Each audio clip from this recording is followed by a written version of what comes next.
குயிக்கா ஹைதராபாதி வெஜ் தம் பிரியாணி எப்படி பண்ணணும்னு பார்ப்போமா? வீடியோல காமிச்ச மாதிரி எல்லா வெஜிடபிள்ஸும் அழகா கட் பண்ணி நல்லா டீப் ஃப்ரை பண்ணி எடுத்துக்கோங்க. 1 கிலோ பிரியாணிக்கு 1 கிலோ வெஜிடபிள்ஸ் போடணும். இந்த டீப் ஃப்ரை பண்ணி வச்சிருந்த எல்லா வெஜிடபிள்ஸும் மேரினேட் பண்றதுக்கு ginger garlic paste, green chilli paste, 1 cup curd, 1 cup milk, அதே மாதிரி 1 கப் கீ. இது கூடவே biryani masala, chilli powder, salt. இதுக்கு டர்மரிக் பவுடர் போடவே கூடாது.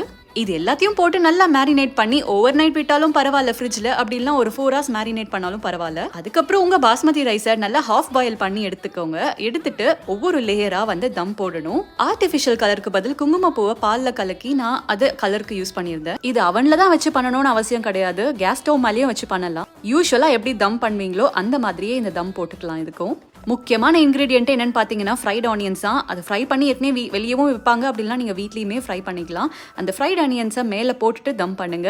அற்புதமான இந்த வெஜ் பிரியாணி ரெடி.